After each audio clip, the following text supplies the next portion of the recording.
Hi everyone, welcome back to my channel. This is Joy again with another video, and I'm wearing my school shirt today.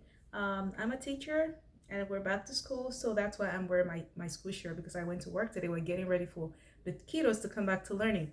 Anyways, in today's video I want to talk about a woman in the Bible. I want to do a series about women of the Bible, and in today's video I'm going to specifically talk about Rahab.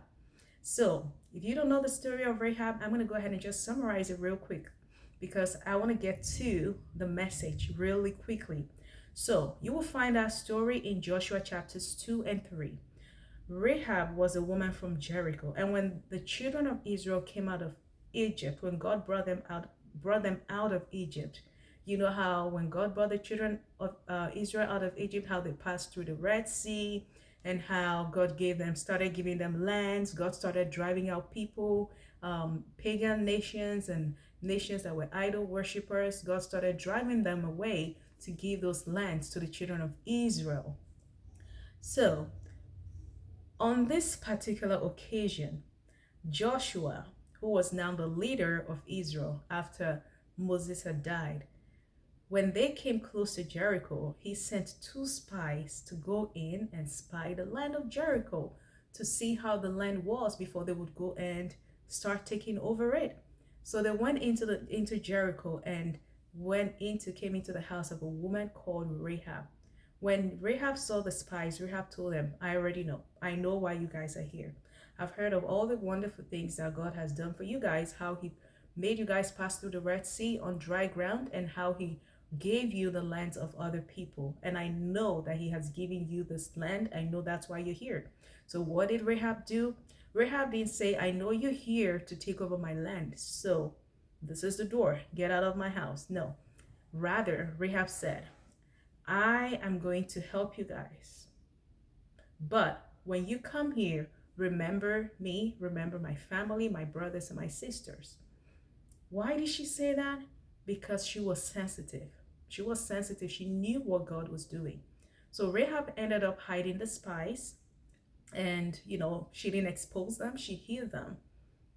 And surely when these people came back to take over Jericho, they remembered the promise they had made to Rahab. Rahab made them promise that they were going to protect her and her whole family if she hid them. So she kind of made a contract with them. She made a kind of like a covenant, a contract with them. If you do this for me, then I'll do this for you. Okay. So when they came back, Rahab and her whole family was protected, but the whole city of Jericho was taken over by the children of Israel. If you don't know the story, please go check it out. I will not be giving details here, but if you're curious about the story, go ahead and read Joshua chapters 2 and 3. But what I really want to talk about today is how sensitive this woman was. She said it in her own words. She said, I know God has given you this land. So what did she do? She chose to align herself with what God was doing. So my message today is that as women, we need to know, we need to be sensitive to what God is doing in our time, in our nation. We need to be sensitive to what God is doing through his spirit, and we need to align ourselves to what God is doing. In today's world, we're always very busy with work and other things. So it is very easy to get sidetracked and not be sensitive. But I admonish you and I implore you to be sensitive to what God is doing. And how can you be sensitive? Just, there is the Bible. Today, Rahab didn't even have the Bible. We have the Bible now. We have the Spirit of God. If you're not a Christian, give your life to Jesus and he will send his Holy Spirit to live on the inside of you. We need to be sensitive. In these times that we live in, we even need to be super sensitive to the promptings of the Holy Spirit. We need to be sensitive to what God is doing, so that like Rahab, we will align ourselves to the will of God. We will align ourselves to the work of God. Because Rahab knew what God was doing, she aligned herself to it.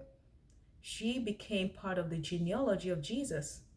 She gave birth to, David's grandfather or great-grandfather. So that's all for today's video. I hope you learned something.